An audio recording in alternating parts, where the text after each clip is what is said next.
Hey there, writers, and welcome to episode number 97 of the Well-Storied podcast. My name is Kristen Kiefer, and this podcast is where I translate articles from the Well-Storied blog into audio so you can listen in on the go. If you don't know, Well-Storied is where I share articles and tools and resources to help you craft sensational novels and build your very best writing life.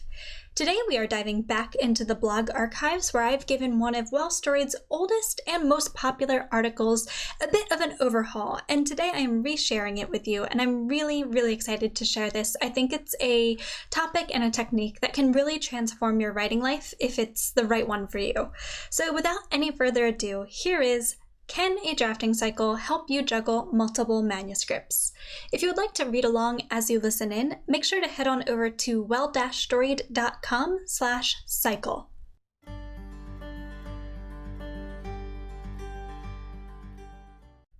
Can a drafting cycle help you juggle multiple manuscripts?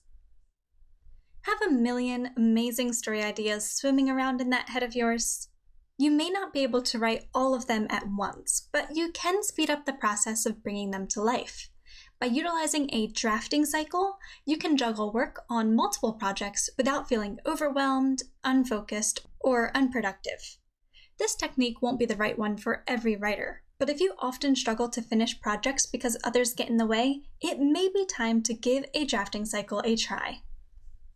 What is a drafting cycle exactly? A drafting cycle helps you manage work on multiple projects by focusing on one draft at a time. Though it may be tempting to juggle multiple stories on a daily or weekly basis, few writers are able to do so without detriment to their creative processes.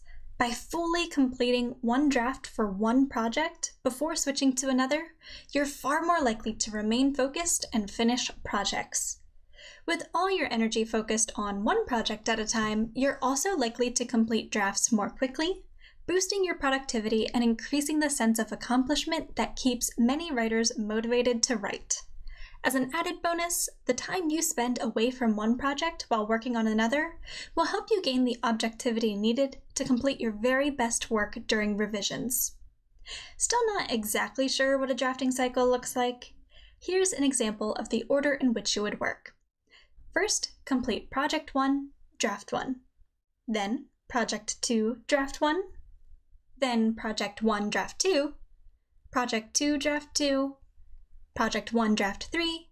Project 2, Draft 3. And so on. Again, this is just an example. Depending on your story's schedule and creative process, you may also wish to add an additional project or projects into the mix. Or if one project remains ongoing when you complete a manuscript, you can add a new project to your drafting cycle or use the break between drafts to work on publishing or refilling your creative well. You don't have to limit your drafting cycle to literal drafts either. You may wish to spend a month researching one project, then take a break to draft another, then return to the first to outline your plot and craft characters. You can also spend one cycle working on your marketing materials or publishing your latest completed project, as we mentioned a moment ago. The beautiful thing about drafting cycles is that they're meant to work for you, so make use of them however best fits your creative process, both in terms of tasks and time. Some writers may complete one draft each month, while others need 6 or more to cycle between projects. It's all okay. And if implementing a drafting cycle isn't right for you, that's okay too.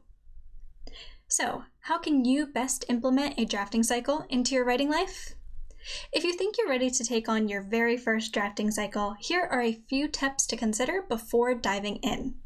Tip number 1, first establish a routine and writing intentions. Drafting cycles work best for writers on a mission, for those who've made writing a priority in their lives and who know exactly what they want to achieve with their work. Before getting started with your own, take a moment to establish what writing success means to you, to build a routine that leaves you feeling free, and to learn how to maximize the time you have to write.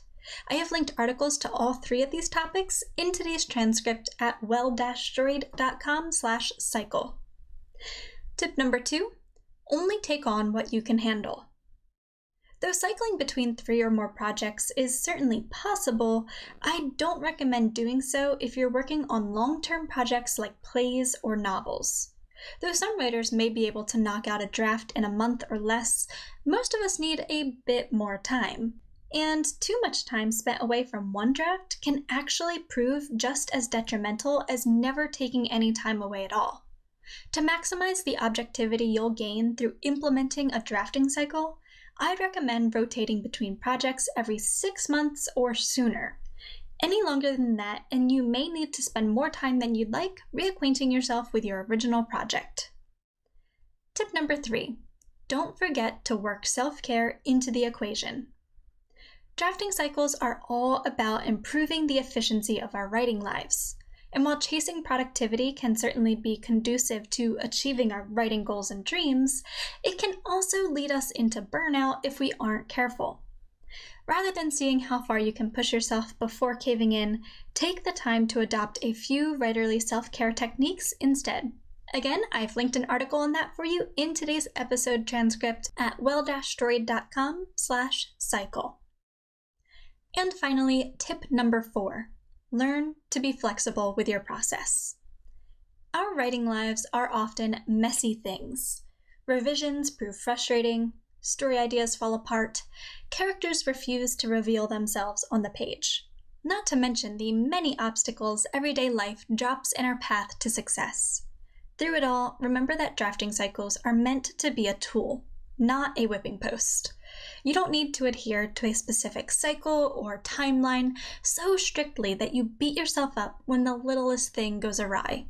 It's okay if one draft takes 2 months when the last took 1. It's okay to trunk a project if another needs more attention. And it's okay to ditch your drafting cycle altogether if it just isn't working. Do you, writer, always. Writer, I hope you found this article and episode today helpful as you work to manage multiple ongoing projects. I'm often overwhelmed by many ideas myself, and nothing helps me make dedicated progress on one project like knowing I get to work on another the moment I'm done.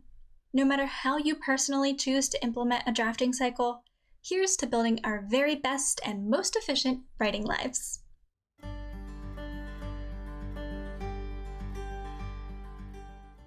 Friends, thank you for listening in to today's episode. I really hope you enjoyed it and found it helpful. I hope this technique proves to be just the thing you need to get back on top of your writing life and the many projects you're working to juggle. If you enjoyed it, make sure to go ahead and subscribe to the podcast to receive notifications about future episodes. And also, if you have a spare moment, it would mean a lot if you could leave a quick rating or a review. They all go a long way towards helping the podcast grow and reach new readers, and it's really, really appreciated, so thank you very much. If you would like to help support the podcast and all that I create at Well-Storied for as little as $1 a month, make sure to head on over to patreon.com/well-storied. If you don't know, Patreon is where you can support your favorite creators, like I said, for as little as $1 a month. And every dollar pledged goes directly toward helping me cover the expenses involved in A, keeping Well-Storied up and running, but also B, in maintaining the Pay What You Can platform. If you don't know, I offer all of my paid writing workbooks at Well-Storied on a Pay What You Can platform, which means that you can pay anywhere as little as $1 on up for the workbooks. And so I have workbooks on character creation, on pre-writing, on world building, and beyond. So if you would like to support that program and all that I create for Well-Storied, again, make sure to pop on over to patreon.com/well-storied. A link I will also leave for you in today's episode description. All right, writers, thank you so much again for listening in today. I hope you enjoyed today's episode, and until next time, happy writing.